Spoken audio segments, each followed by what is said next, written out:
एक पल के लिए सोचो, अगर नारुतो कभी जिराय से नहीं मिला होता, ना रसेंगन ना सेज और शायद गांव का फ्यूचर भी कुछ अलग होता। एक ऐसी दुनिया जहां नारुतो के पास कोई गाइडेंस नहीं है, सिर्फ तन्हाई, दर्द और एक सपना, मैं हीरो बनूंगा।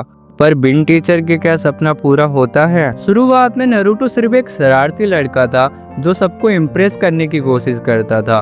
गांव के लोग उसे पसंद नहीं करते थे और वो हमेशा अकेला महसूस करता था।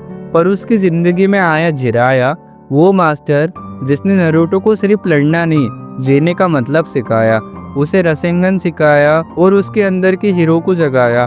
पर सोचो, अगर जिराया कभी उससे मिला ही नहीं होता तो नारुतो के रास्ते बिल्कुल अलग होते। उसकी ट्रेनिंग अधूरी रह जाती, टीम 7 वीक पड़ती, सास्के और साकुरा दूर हो जाते और गांव के लोग अपना सबसे बड़ा रखवाला खो देते। अब सोचो, जिराया के बिन नारुतो की लाइफ कैसे होती। पेन जब गांव पे हमला करता, नारुतो उस फाइट के लिए तैयार नहीं होता। ना सेज मोड होता, ना वो पावर जो गांव को बचा पाती। पेन के अटैक में गांव पूरी तरह तबाह हो जाता, विलन्स का एडवांटेज बढ़ जाता और नारुतो बस देखता ही रहता, अपने गांव को, अपने लोगों को सब खत्म होता हुआ। उसके अंदर का कुरामा और ज्यादा बेकाबू होता और नारुतो अपने इमोशनल पे कंट्रोल खो देता। हर मिशन उसके लिए जिंदगी और मौत का सवाल बन जाता। हर फाइट में वो गिरता उड़ता पर कभी अपनी जगह नहीं बना पाता। उसके दोस्त भी कुछ नहीं कर पाते।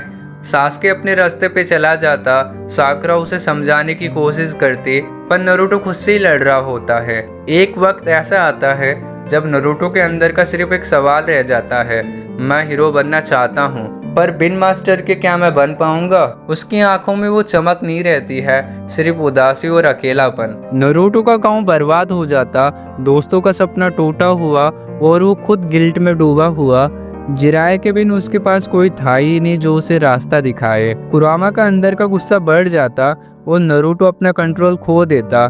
गांव के लोग उससे डरने लगते। वो लड़का जो एक टाइम पर उनका हीरो बन सकता था, अब उनके लिए खतरा बन गया है। हर रात जिराए को याद करता, वो मास्टर जिसे वो कभी मिला ही नहीं था। तो भाई, अगर नारुतो कभी जिराया से नहीं मिलता तो शायद गांव कभी बच ही नहीं पाता। हीरो का सपना बस सपना ही रह जाता और वो लड़का जिसे हम सब ने होप का सिंबल दिया था, वो खुद अपनी डार्कनेस में खो जाता। ये व्हाट इफ एक इमेजिनेशन है, पर सोचने पर मजबूर करती है। एक छोटी सी मुलाकात पूरी हिस्ट्री बदल सकती है। अगर तुम्हें ये सीरीज पसंद आई हो तो लाइक करो, सब्सक्राइब करो और कमेंट में लिखो नेक्स्ट व्हाट इफ किस पे चाहिए।